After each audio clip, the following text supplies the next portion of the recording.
ganun pa man ay patuloy din ang ating mga panalangin sa ating at purihin ng Panginoon. Si Tay Arman ay unti-unti na rin siyang nakakalakad. Noong nakaraan ay hindi yan siya makatayo. Ngayon ay nakakalakad na. Tandahan. Purihin ng Panginoon. Salamat din si Brother Dodds ay okay na rin. Nakasurvive na rin. Si Brother Arnold, ganun din, ay nakasurvive na rin sa awa ng Panginoon. At ang lahat ng mga kapatid ay narito ay nais natin na ating ipatuloy ang ating hiling sa Panginoon na bigyan tayo ng kalakasan sa ating panampalataya. At mamaya mga kapatid, meron tayong board meeting. Magpunta dito si Pastor Bal San Pedro para sa board meeting. Yung lahat ng mga katungkulan ng mga head sa lahat ng mga head leaders natin, ating mga leader mula elder hanggang sa pinaka yung ibang mga katungkulan natin kapatid. Kung tayo ang head, tayo po ay mayroong board meeting mamaya. Hindi natin makalimutan yan mamaya kapatid. Dito si Pastor Bal San Pedro. At ganoon din mga kapatid, ay isa sa mga pasalamatan natin ang ating patuloy nga pag-usapan mamaya tungkol sa plano natin sa online study. Ready na rin yan si Sir Chad sa kaniyang online prophecy, sa mga propesiya ating gagawin sa umaga at saka Miyerkules. Yun ang sa kaniya kapatid. Kaya mamaya ay pag-usapan natin sa board na ito ipa-approve natin upang magamit natin ating online. Sayang yan. Online yan ang ating Facebook. Maraming gustong makapanood niyan at makikinig sa salita ng Panginoon. Pribilehiyo natin yon. Online Bible study, then online din nga magpuri sa Panginoon yung ating mga singer, ating mga kabataan, at ang pagpaliwanag sa kalusugan. Yun po, yun ang ating program na ating mapag-usapan mamaya sa ating board meeting. So, inanyahan ko ang lahat ng mga head na may mga katungkulan sa church. Mamaya po, huwag nating kalimutan ang ating board meeting para paghanay sa ating mga programa. Patuloy din ang ating project mga kapatid sa ating church, ang tungkol po sa ating generator at saka sa ating multicab. Pero ang panukala, hindi lang multicab kundi L300. Medyo matibay-tibay. Tatay Aklon. Matibay yung L300. Kung mari. At meron na tayong naipon. Unti-unti na yan nga maabot natin ating minimiti para po hindi na mahirapan ang ating mga kapatid nga nasa malayo-layo. Masundo sila, 7 o'clock. Andito na sa church. Yung mga nasa malayo-layo nga kaunti, sila ay masundo na. Kaya ready na ang ating mga gustong mag-sponsor nga kung kailan natin makamit ang ating mga minimiti, ayan po ay malapit-malapit na engineer cut. Amen. Parang mahina man ang response sa amin. Amen mga kapatid. Yun ang pinaka-the best. So ating idalangin sa Panginoon ang lahat na yan dahil nasa mga kamay niya. Pasalamatan natin ang presensya ng ating speaker ngayon, si Engineer Kat. Nandito siya ang ating speaker. At ang ating mga naghanda sa pag-awit ay handa na rin. At patuloy din ang ating serbisyo para sa pangalawang serbisyo ngayong hapon. Salamat po at happy Sabbath.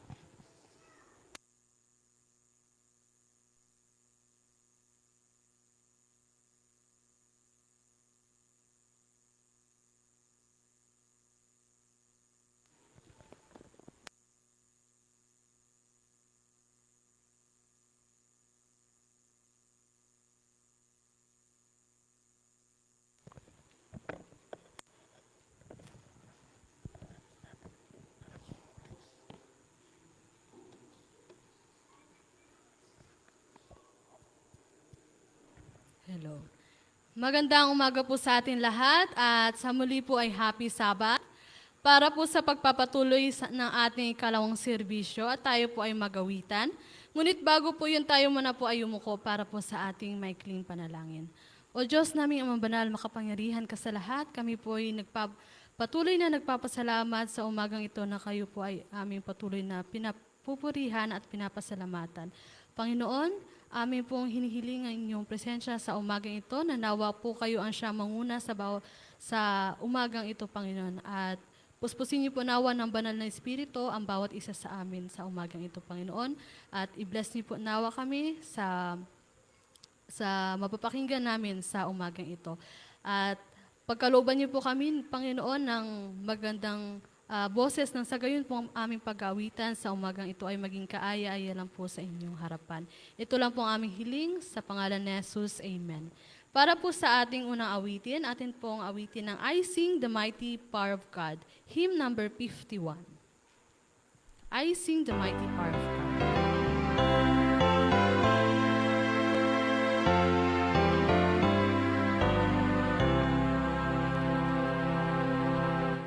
I sing the mighty power of God that made the mountains rise, that spread the flowing seas abroad and hid the lofty skies.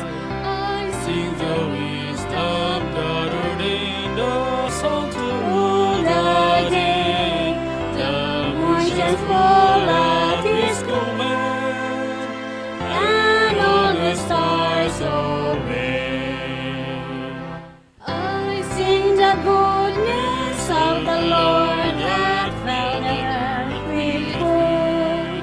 He formed the creatures with His words and then pronounced them good.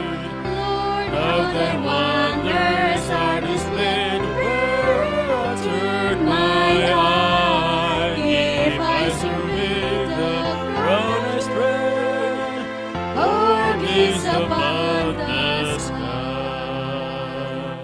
there's not a plant or Far below, but makes the glorious snow.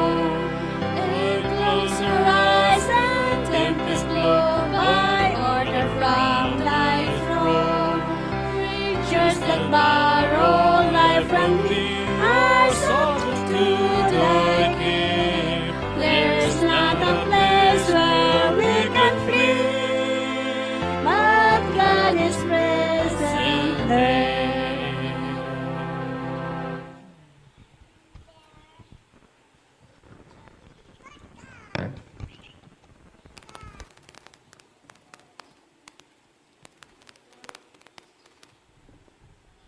Para po sa ating susunod na awitin, atin pong awitin ang Wake the Song, hymn number 11.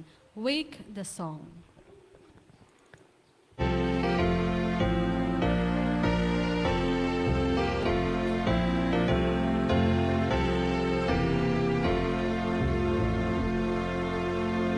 Wake The song of joy and gladness, hither bring your noblest lays. Banish every thought of sadness, pouring sing to Him whose care has brought us once again with friends to meet. And His loving voice has taught us of the way to Jesus' feet. Wake the song, the song of joy and gladness. Wake the song, wake the song of jubilee. Joyfully with songs and banners, we will greet the festal day. Shout aloud our glad hosannas, and our grateful homage pay. We will chant our Savior's glory, while our thoughts we raise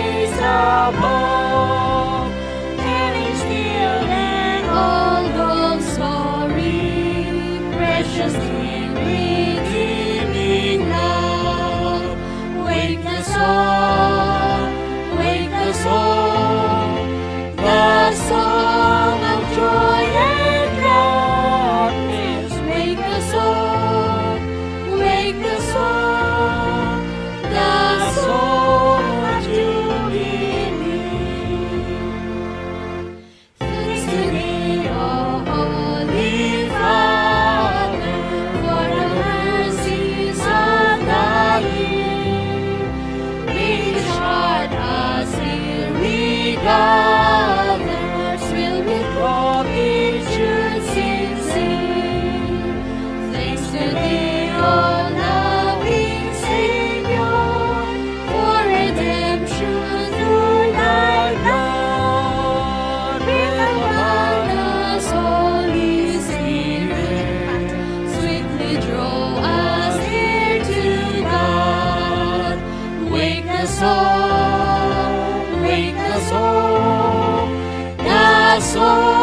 of joy and gladness. Wake the song, the song of jubilee.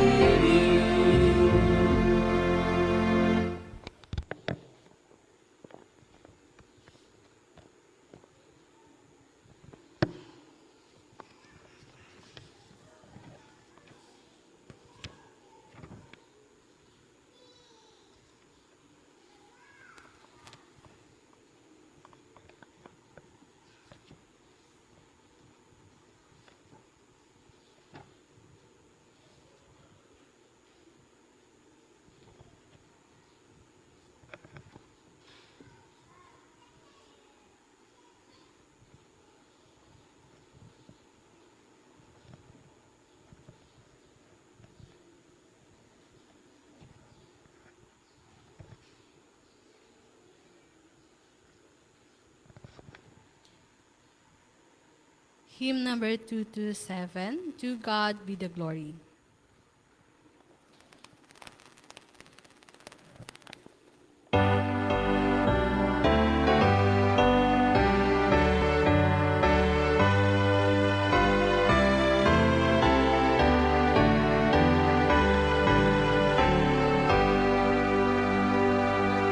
To God be the glory, when His He hath done. So loved He the world that He gave us His Son. Oh yeah, this was life and atonement for sin, and opened the life gate, not only going. Praise the Lord, let the earth hear His voice. Praise the Lord, let the people rejoice. Oh, come to the Father, through Jesus the Son, and give Him the glory, great things He hath done. Oh, perfect redemption, the purchase of blood, to every believer, the promise of God. The vilest offender who truly believes that moment from Jesus the pardon receive. Praise the Lord, let the earth hear His voice. Praise the Lord, let the people rejoice. Oh, come to the Father, through Jesus the Son, and give Him the glory, great things He hath done. Great things He hath taught us, great things He hath done, and with our rejoicing through Jesus the Son. But purer and higher and greater will be our wonder, our transport, when Jesus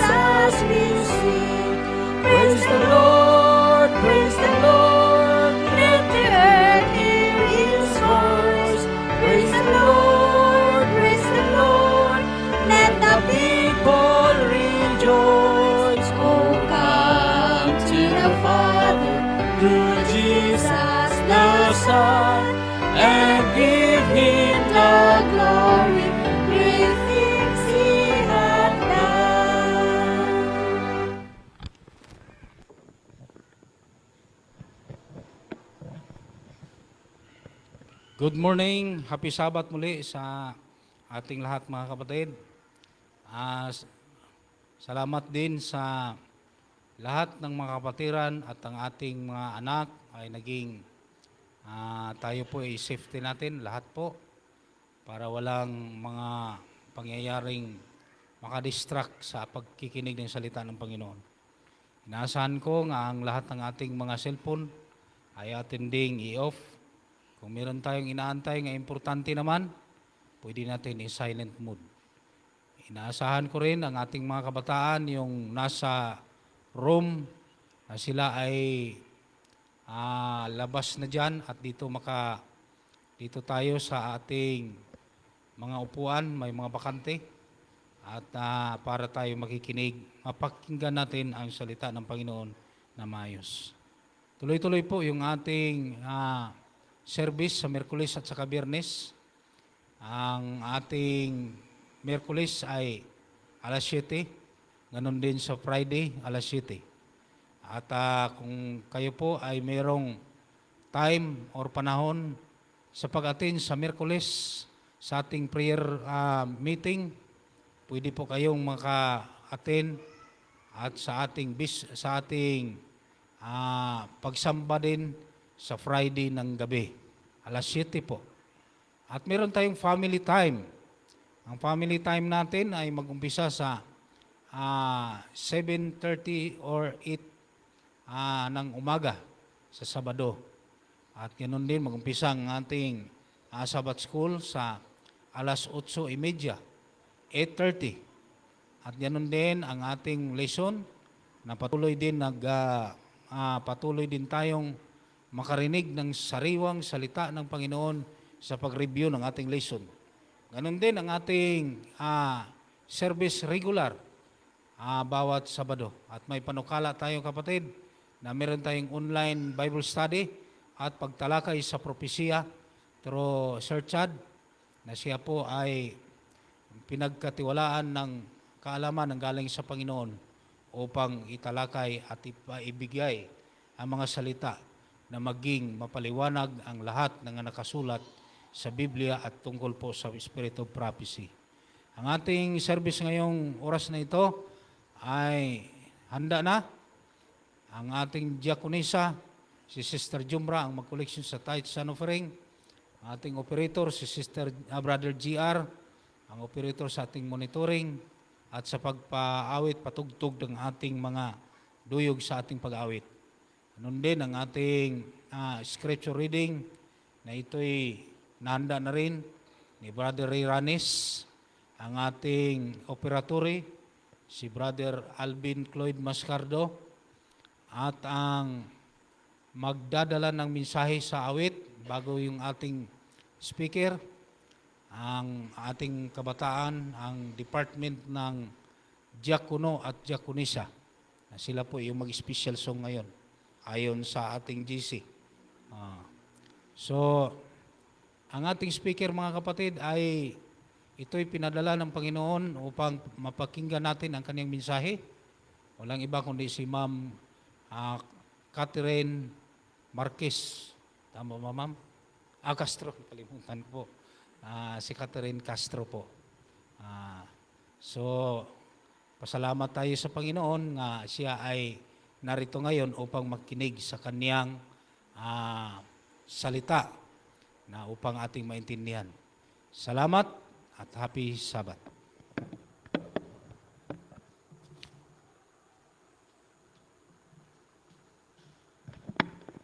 Tayo po ay manikluhod.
and joyful sing our Sabbath song through all eternity.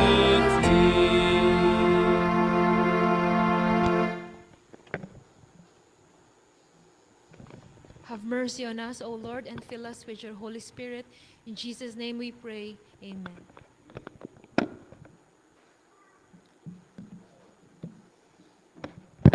Hello. Bago po tayo paglingkuran ng ating diakonesa, inayaan ko po ang lahat na ating pong basahin, ating pong Biblia sa Malakias 3 verse 10. Sabi po dito, dalhin ninyo ang buong ikasampung bahagi sa kamalig, upang magkaroon ng pagkain sa aking bahay, at subukin ninyo ako ngayon sa bagay na ito. Sabi ng Panginoon ng mga hukbo, kung hindi ko bubuksan sa inyo ang mga dungawan sa langit at ihulog ko sa inyo ang isang pagpapala na walang sapat na silid na kalalagyan. Mga kapatid, ang Panginoon po ay nalulugod sa mga taong nagtatapat sa Kaniya. At kalakip ang biyaya ay sa kanila po ito. Kaya nga ang atin pong mga ikasamput bahagi ay atin pong ibalik sa Panginoon.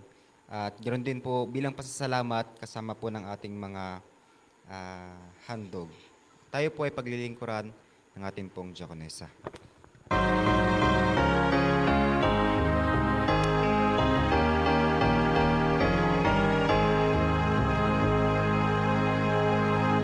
There shall be showers of blessing. This is the promise of love. There shall be Seasons refreshing.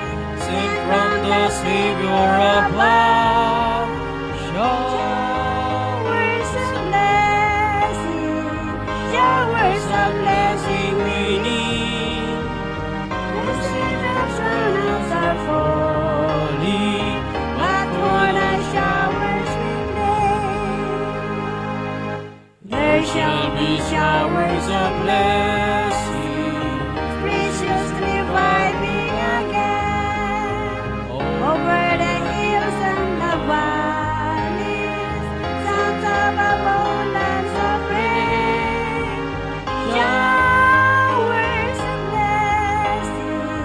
Showers of blessing we need.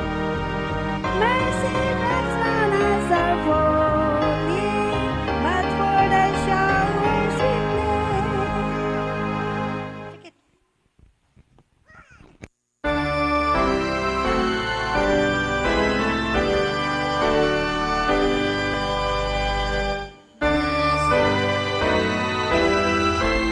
That's all. Bless all the work of our sovereign, our system now well done.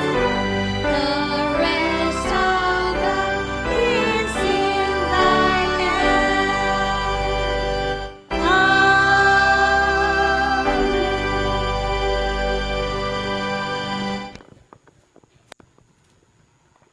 Tayo po ay manalangin.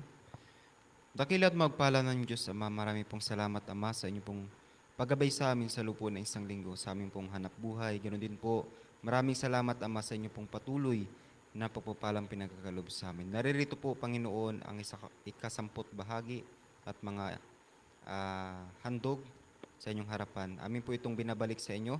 Dalangin po namin, Ama, na nawa ito po ay magamit sa inyong gawain. Dalangin din po namin na ang mga kapatiran, lahat na rito ay nawa inyo pong patuloy pagpalain. Marami pong salamat, Ama, na kami po ay inyong patuloy dinidinig, at marami pong salamat sa buhay at kalakasan. Ito po aming dalangin sa pangalan ni Jesus. Amen.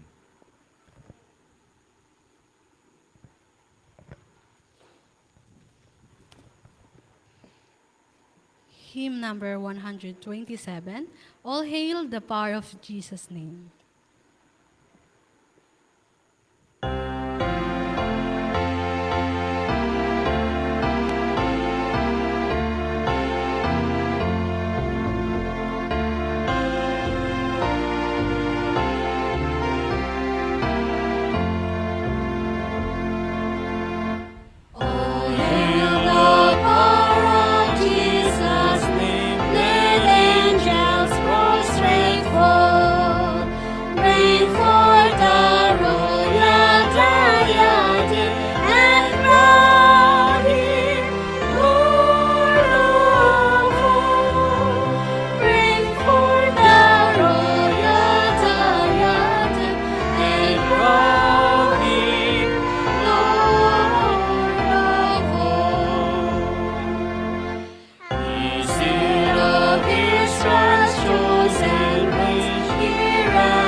saves you by His grace and crown Him Lord of all.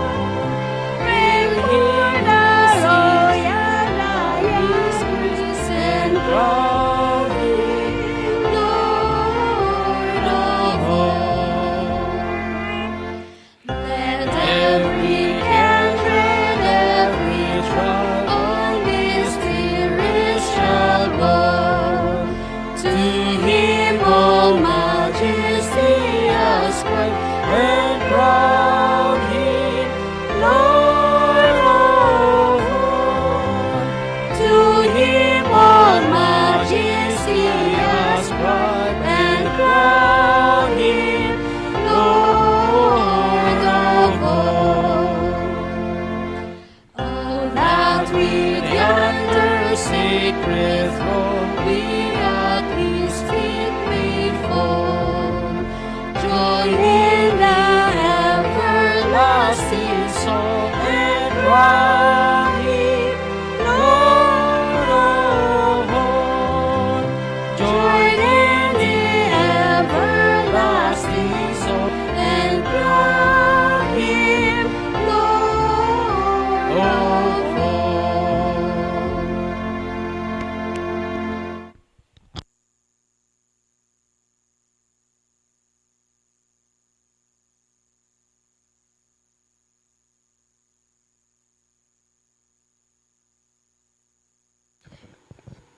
Bago po tayo manikluhod mga kapatid, atin munang buksan ang ating mga aklat na ang mga kasulatan sa ating pinakasintrong talata sa ating pong pakinggang mensahe sa oras na ito.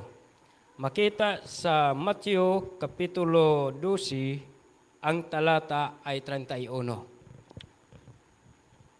Matthew Kapitulo 12, ang talata ay 31.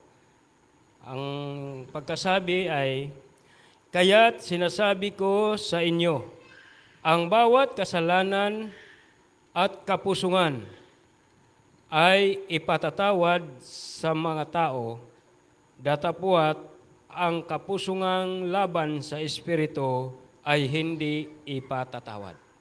Tayo'y maniklohon.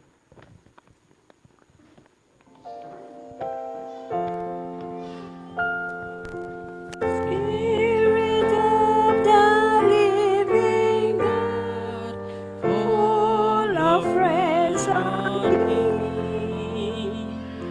Spirit of the living God, full of grace on me. Love me, hold me, fill me, use me. Spirit of the living God, full of grace on me. Amang banal, sa oras na ito, kami po ay lubos nga nagpapasakop sa inyo. Marapatin na ang bawat isa sa amin ay magiging kaaya-aya sa inyong paningin. At ang mga dalangin naming ito ay magiging isang masamyong handog, insinso sa inyong banal na luklukan. Inyo nawa kaming dinggin, O Diyos. Sa oras na ito ay amin pong maranasan ang mapapakinggan muli ang inyong mga mensahe. Amin din namang idinadalangin sa inyo na ang bawat isa sa amin ngayon nga ginamit ninyo nga kasangkapan upang mga ngasiwa sa pagpupuri, pagbubunyi ng inyong banal na pangalan ay magiging isang patnubay sa amin ang banal na Espiritu. Maranasan din nawa namin, O Diyos, ang karunungan, kaalaman, kaunawaan nga amin pong maibabaon ang inyong mga banal na salita sa aming mga puso. At kami mamumuhay na mayroon pong katapatan. Pagpalain po ninyo si Engineer Catherine, na siya ang inyong lingkod upang inyong sinugo upang siyang tatayo sa aming kalagitnaan at siya ay inyong pinagkatiwalaan sa mga salitang inyong iparating sa inyong bayan. Kaya inyo siyang patnubayan, ang banal na Espiritu ay suma sa kanya nawa. At kami rin namang mga tagapakinig ay magiging handa ang aming mga puso sa pagtanggap sa inyong banal na salita ay isang maging aming pagkaing espiritual nga magpapalakas ng aming pananampalataya. Pagpalain kami sama-sama sa oras na ito ang aming samot dalangin sa pangalan ng aming Panginoong si Jesus.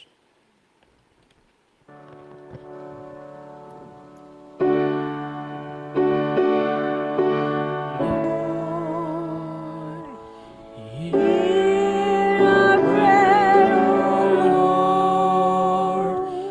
Incline thine ear to us, and grant us thy peace. Amen.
If God can take a world life like mine and make it whole, if He can turn the water into wine, if He can raise the dead, come to see, give life to the blind, it's such an easy thing to take a darkened life and make it shine.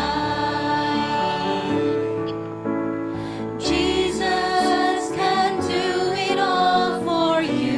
He can do it all for you. He knows everything you need. He knows just what to do. You should have seen the way I was before I let Him through. If He did all this for me, I know that He can do it all for you. Life was just a game for me to play on and on, a puzzle with 1,000 pieces gone. And every time I thought the picture fit, I found out I was wrong. My life was incomplete, 'cause Jesus has the pieces all along. Jesus can do it all for you. He can do it all for you. He knows everything you need. He knows just what to do. You should have seen the way I was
sins away I was before I let him through. If he did all this for me, I know that he can do it all for you.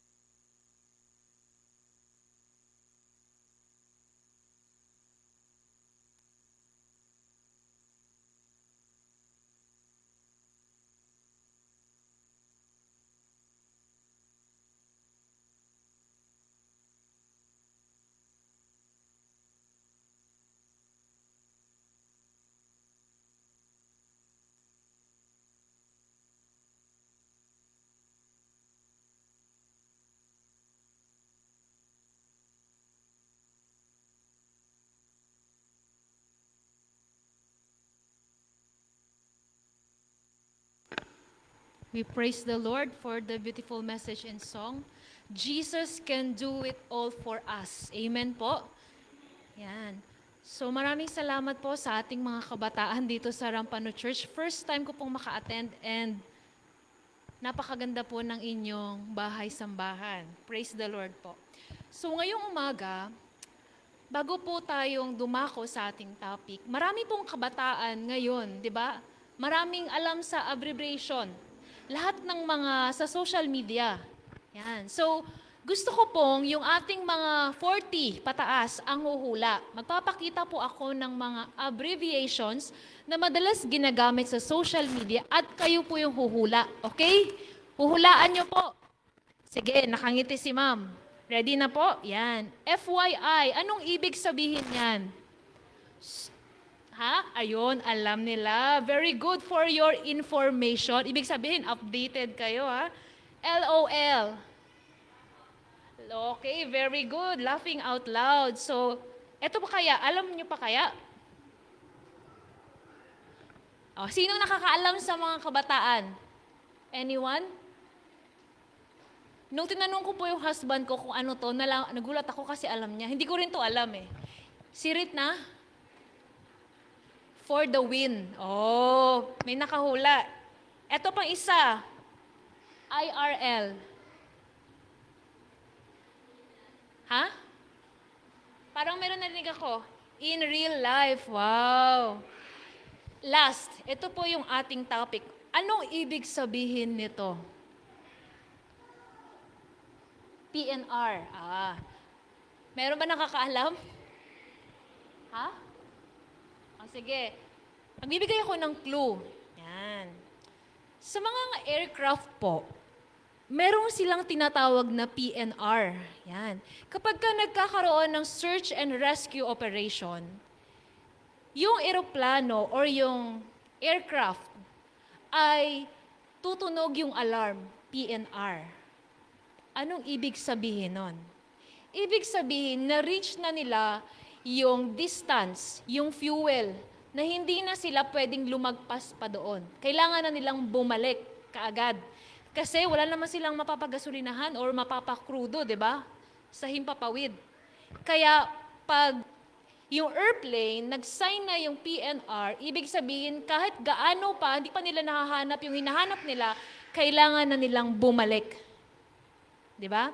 Anong ibig sabihin nun? Ano yung PNR? Point of no return. Yan, medyo maliit pala yung pero malinaw naman po, nakikita nyo naman. Yan. So ngayong umaga, ito po yung ating magiging topic. At ang ating pong verse ay matatagpuan sa Matthew 12:31. Sabay-sabay po nating basahin. Kaya't sinasabi ko sa inyo, mapapatawad ang anumang kasalanan at paglapastangan, ngunit hindi patatawarin ang paglapastangan sa Espiritu Santo. Tayong lahat po ay manalangin. Ama naming makapangyarihan sa lahat, buksan niyo po ang aming puso't isipan at ibuhos niyo po ang inyong banal na Espiritu, Ama, na ang mensaheng ito ay tumagos po sa aming kaluluwa at sa aming puso, Panginoon. Maitanim po sa aming isipan. Kayo po ang magsalita sa amin at linisin, patawarin po kami sa lahat ng aming kasalanan. Sa pangalan ni Jesus, Amen. Now, balikan natin, what is the point of no return? Bilang mga Kristiyano, alam kong yung iba, alam na nila. Pero sa ibang kabataan, may tinatawag tayong point of no return. Hindi na tayo makakabalik. Sabi doon sa teksto, paglapastangan. Sa English po nun is blasphemy, di ba? Paglapastangan. Yung paglapastangan daw, yun yung kasalanan na hindi mapapatawad. Ano ba yun? Ano ba yung kasalanang hindi mapapatawad? May naiisip po ba kayong mga kasalanan na hindi mapapatawad? Sa Bible, maraming klaseng kasalanan. Hindi lang tayo yung nagkasala. Kung iisa-isahin natin, yung pagpatay ba, kasalanan na hindi mapapatawad? Si Moses, si David, nakapatay sila. Si David talagang pinapatay niya, di ba? Sadya. Si Moses na medyo, masasabi pa nating parang defensive siya doon sa kanyang kapwa, di ba? Hebrew. Pero si David, pinapatay niya talaga. Nakapatay sila. Kasalanan bang hindi mapapatawad yon? Pinatawad sila ng Panginoon, di ba? Ay yung pagsasakripisyo kaya ng mga bata na nung panahon kasi nitong ni Manasseh, yung kanyang anak, di ba sa mga Diyos-Diyosan, baby, sinacrifice niya, mapapatawad ba yun? Mapapatawad kasi sa huling ng kanyang buhay, pinatawad siya ng Panginoon at nagbago siya. Ano pa ba? Si Peter, nung ikinaila niya yung Panginoon ng 3 beses, napatawad kaya si Peter?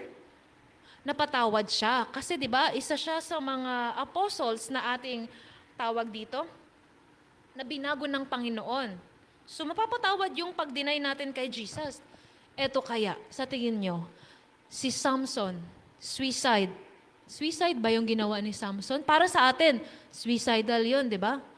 Suicide. Pero napatawad kaya siya? Hindi ko alam. Pero kung babalikan natin yung Hebrew 11, isa si Samson doon sa mga binanggit na heroes of faith. Ibig sabihin, yung kanyang ginawa ay inacknowledge ng Panginoon at siya ay pinatawad. Sino pa ba ang naiisip niyong karakter? Si Paul. Si Paul ay binanggit niya dyan sa 1 Timothy verse 13. 1 Timothy verse 1 to 13. Sabi niya doon, isa daw siyang blasphemer. Isa siyang persecutor. Pero yung mga huling buhay ni Paul ay alam nating siya ay pinatawad ng Panginoon. Ngayon, ano ba itong kasalanan na hindi mapapatawad? Balikan natin yung salitang blasphemy or paglapastangan. Yung ibig sabihin daw ng blasphemy ay magsalita ng masama. Ito po ay divine. Ibig sabihin, magsalita ng masama against sa Panginoon. Mambastos or manlait yung ating bastusin yung kanyang pangalan. At yung last dito na binanggit ay nilalagay natin yung ating sarili sa posisyon ng Panginoon. Kumbaga tayo yung Panginoon ng ating mga sarili, ng ating buhay. Or kiniklaim natin na tayo ay Panginoon. Yun daw ay kalapastanganan na matatawag. Pero kung titingnan nyo yan, hindi man siguro directly na sinabi natin sa ating mga bibig, pero siguro sa ating lifestyle ay nabastos natin yung Panginoon. Tayo ay naging Panginoon sa ating sarili. Lahat tayo, posibleng nakagawa ng lahat ng to. Ibig sabihin, hindi na ba tayo mapapatawad ng Panginoon? Balikan natin yung ating teksto. Kaya't sinasabi ko sa inyo, mapapatawad ang anumang kasalanan. Lahat. Anumang kasalanan mapapatawad. At paglapastangan, yung blasphemy, kaya palang patawarin ng Panginoon. Pero yung paglapastangan sa Holy Spirit daw, ay hindi mapapatawad. Bakit? Ano ba yung papel ng Holy Spirit sa atin? Ano ba yung ginagawa niya? So, meron 3 bagay daw siyang ginagawa. Una, siya yung tumuturo sa atin. Siya yung nagtuturo, di ba? Nagtuturo ng mga dapat nating gawin. Siya yung nagtuturo sa atin ng katotohanan. Yan. Pangalawa, siya yung nag-guide sa atin sa katotohanan. Pangatlo, siya yung nagko-convict. Siya yung nagsasabi sa atin na kasalanan yan. Diba? Kasi kung laging ibang tao magsasabi sa yung kasalanan, parang magagalit na tayo sa tao na yun. Pero kung yung Holy Spirit, iba yung ating pakiramdam. Siya yung nagtuturo sa atin, siya yung gumagabay, at siya yung nagko-convict sa atin ng ating mga kasalanan. So yan yung gawain ng banal na Espiritu. So ano naman ngayon? Kung yan yung gawain ng banal na Espiritu, kung wala sa atin yung banal na Espiritu, wala tayong matututunan. Walang gagabay sa atin. At hindi rin tayo mako-convict. Ibig sabihin, kung hindi tayo mako-convict, hindi tayo magkakaroon ng pagsisisi. Tama? Kasi hindi ka naman ako konsensya eh. Bakit ka naman bakit naman ako magsusorry sa Kanya? Kung wala yung Holy Spirit sa atin, hindi tayo makakapagsisi sa ating mga kasalanan. At sabi dito, nung panahon nila Noah, bago yung baha, sobrang sama ng tao na kahit yung Panginoon ay nagsisi, di ba? Naramdaman niya na dapat di na lang. Parang ganun yung kanyang naramdaman. At sabi dyan, my spirit, ito yung Holy Spirit, shall not strive with man forever. Ibig sabihin, kung yung Holy Spirit ay ating, ang tawag doon? Tinatakwil. Yun, maraming salamat po. Tinatakwil natin, nagre-refuse tayo sa Kanya. Hindi siya lagi mananatili sa atin. Ano naman ngayon kung tinakwil natin siya, hindi siya mananatili sa atin? Ibig sabihin, papunta na tayo doon sa daang tinatawag nating point of no return. Posibleng hindi na tayo makabalik. At yung panahon ni Noah, yung panahon ngayon, sinasabi, di ba, kung ano yung panahon ni Noah, ganun din daw sa atin ngayon. So, pasama ng pasama. At dahil sumasama yung tao, umaalis na yung banal na Espiritu. Kung kayo po ay nasa loob ng tahanan na yan at lumalagablab, anong gagawin nyo? Aalis, lalabas, di ba? Siyempre parang common sense naman, aalis kami dyan. Yun yung trabaho ng Holy Spirit. Ang sasabihin ng Holy Spirit, huwag mong gawin yan, umalis ka na dyan. Pero dahil nagiging manhid na tayo, di ba may mga taong mataas po yung pain tolerance, na kahit sila ay may malaking sugat, hindi nila maramdaman. Meron akong kaibigan na nanganak. At siya daw ay, nagputok na yung panubigan. Pero wala pa siyang nararamdaman, kaya binuksan na lang yung tiyan niya.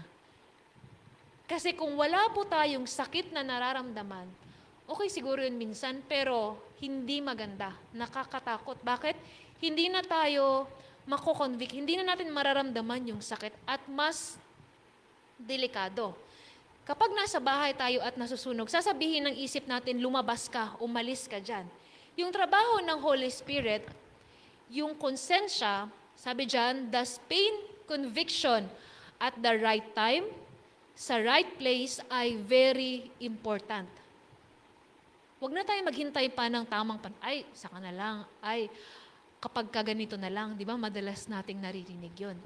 So, kung kinonvict tayo ng Holy Spirit, the right time, right place, yun yung tamang panahon na pakinggan natin siya. Kasi pag hindi natin siya pinakinggan, para tayong nasa loob ng nasusunog na bahay. Hindi man natin nararamdaman yung init, pero papalapit tayo sa kamatayan. Kaya sabi dyan, yung Holy Spirit, di ba, we need to repent. Yun yung inaano sa atin ng Holy Spirit eh. Ma-convict tayo sa ating kasalanan. Tayo ay magsisi. We need to be convicted. We need to be guided. kailangan din nating malaman. And syempre, kapag nagawa natin, kailangan natin i-confess. Hindi pwedeng ikimkimin lang natin. Kailangan natin i-confess na tayo ay nagkasala. Aminin natin. Ngayon, base doon sa mga binanggit kanina, ano po yung kasalanang hindi mapapatawad? Ang dami mo kasing sinabi, ma'am. So, eto po, yung nakaline dyan na red. Persistent refusal to respond to the invitation to repent. Kung kayo po ay nakapatay ng tao dati, kaya po kayong patawarin ng Panginoon kung nandyan po sa inyong Holy Spirit.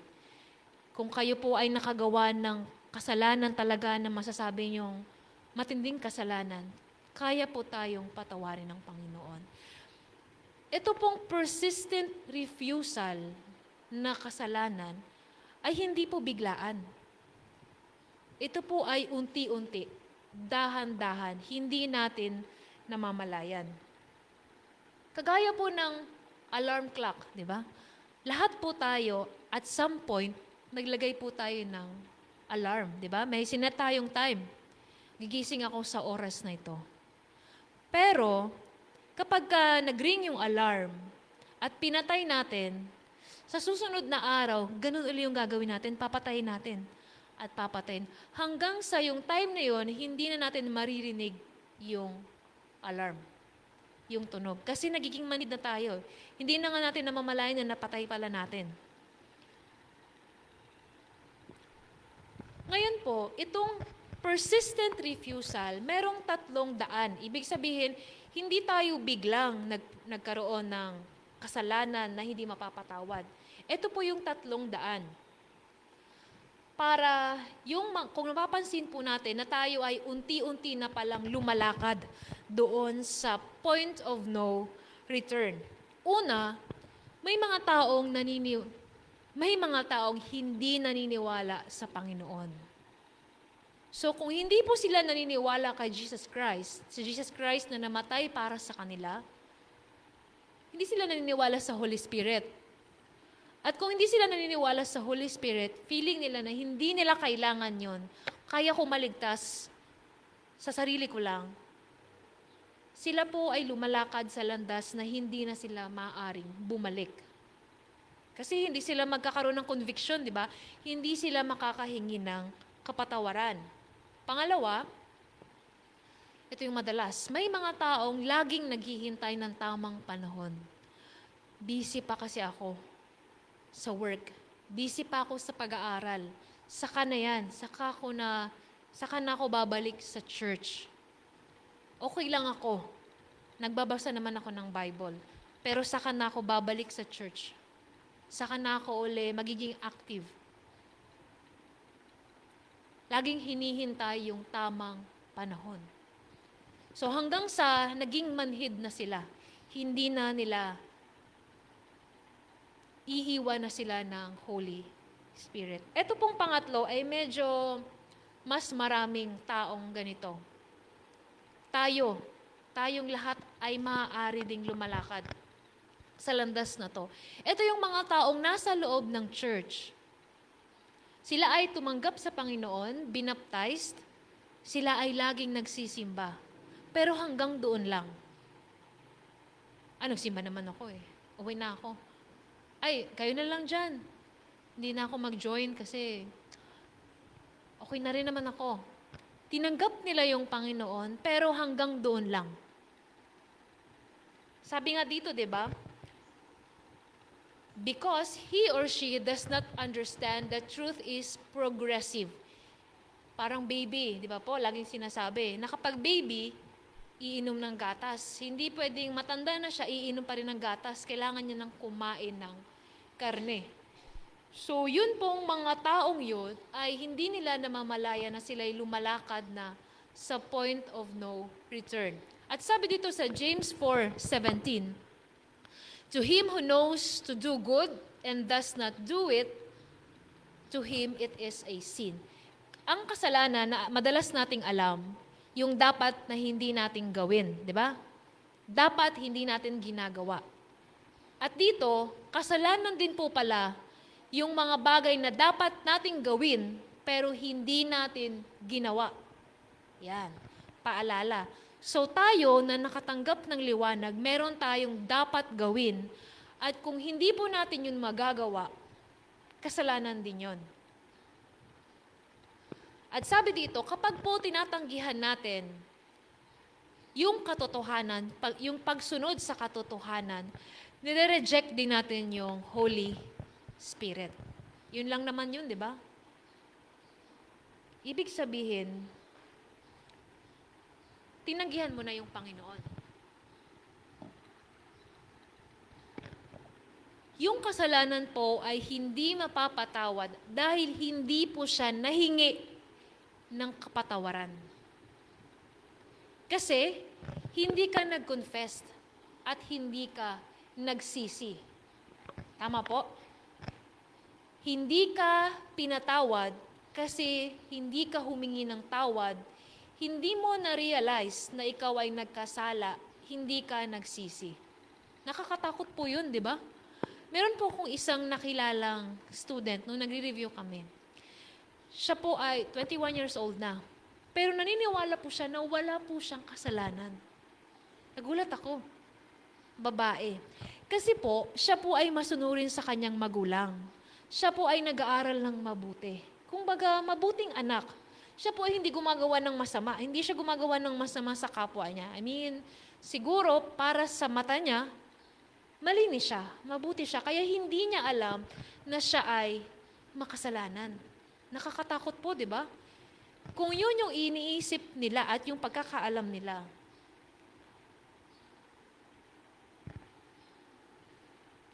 So, hindi po siya makakahingi ng kapatawaran. Bakit? Hindi niya po alam.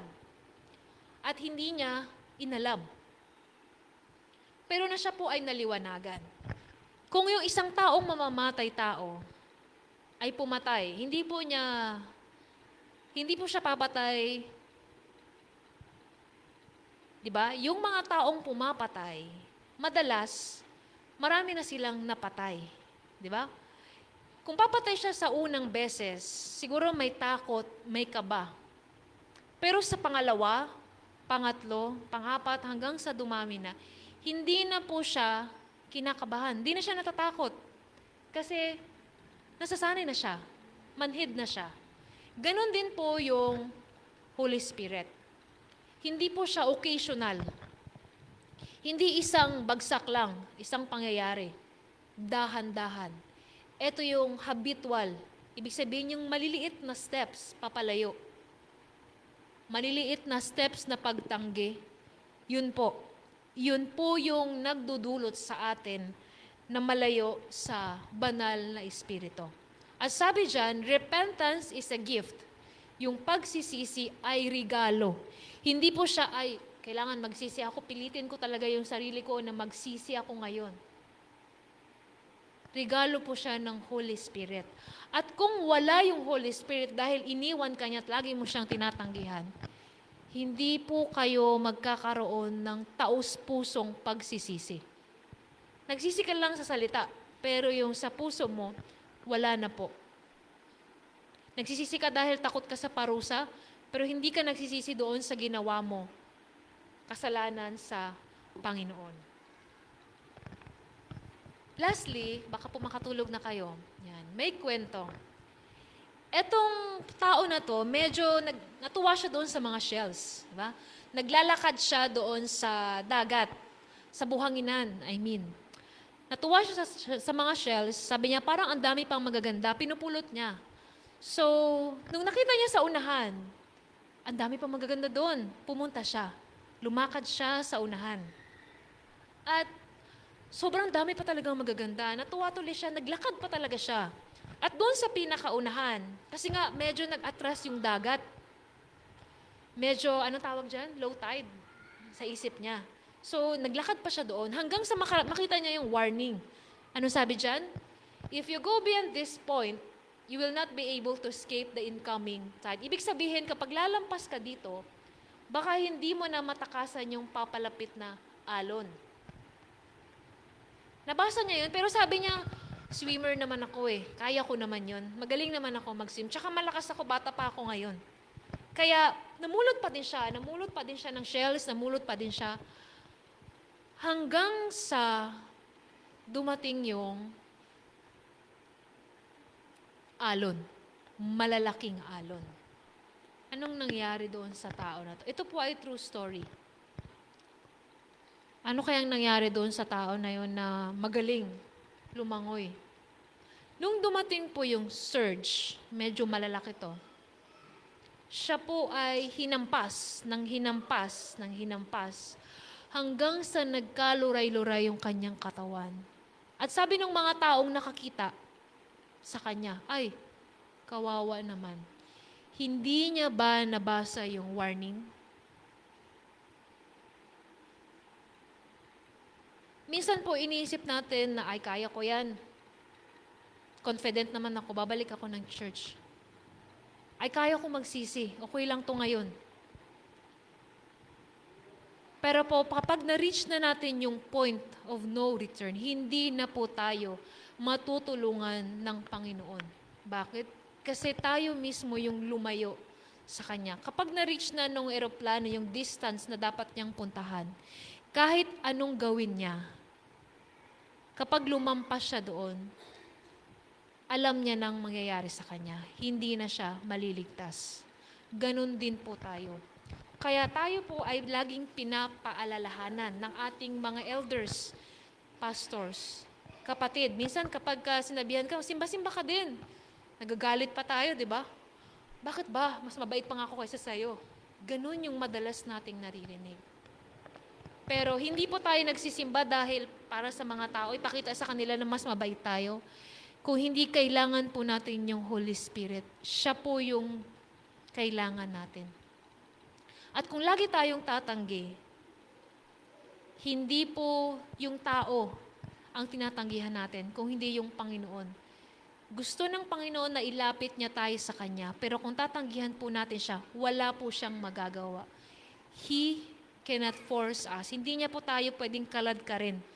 Yung mga anak natin, pwede natin kalad ka rin sa simbahan. Pero yung Panginoon po, hindi niya tayo kakalad ka rin. Tatanggapin niya tayong kusa kung babalik tayo, pero hindi niya tayo pwedeng pilitin. Kaya po, ang kasalanang hindi mapapatawad ay dahil hindi natin naihingi ng tawad, dahil tayo po ay persistent na nagre-refuse, tumatanggi doon sa kanyang invitation. Tayo pong lahat ay mapalad ngayon. Bakit? Alam ko po, nasa atin ang banal na Espiritu. Amen? Amen. Kaya po ipanalangin po nating patuloy ang ating mga kapatiran, miyembro ng pamilya na wala dito. Dahil baka po dumating sila sa point na hindi na sila makakabalik at hindi na po sila kayang iligtas ng Panginoon. Naway tayo pong lahat ay napaalalahanan po ng mensahe ngayong umaga. Magandang araw po and happy Sabbath.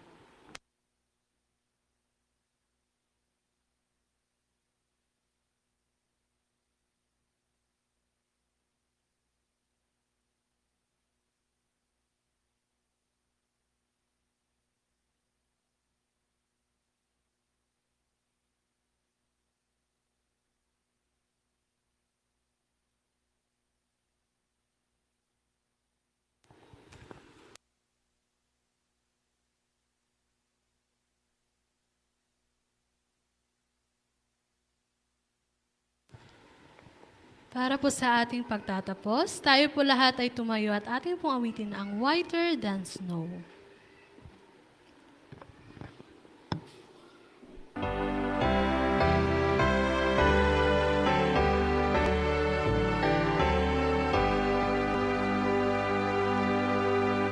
Lord Jesus, I long to be heard.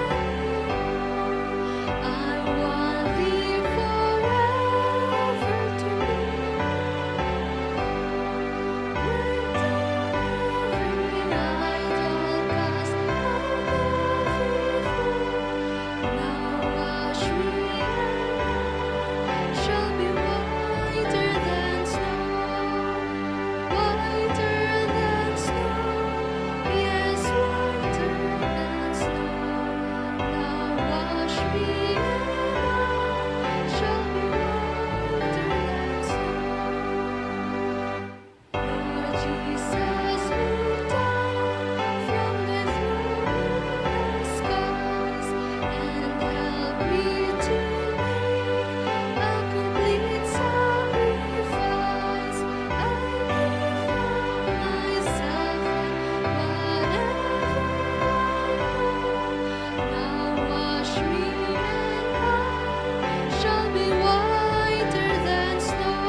Amang makapangyarihan sa lahat, kayo po, Ama, na napakalawak po ng inyong pag-ibig at pagmamahal sa bawat isa sa amin. Nais niyo po kaming maligtas, Panginoon.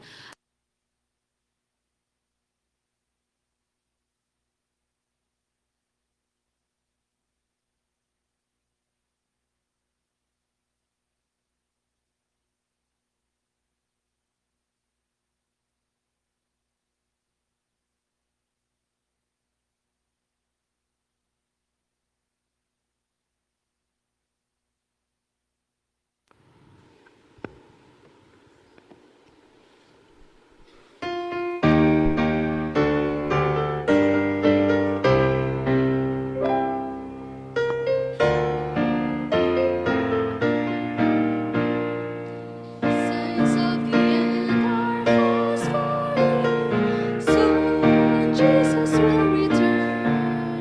He will bring to an end all sin and will take His children home. Are you gladly telling others Jesus loved you? Are you living by God's word and by His power? By His grace, my friend, let us hold. Till we see our Savior come again. Sa muli ay happy Sabbath po sa ating lahat mga kapatid.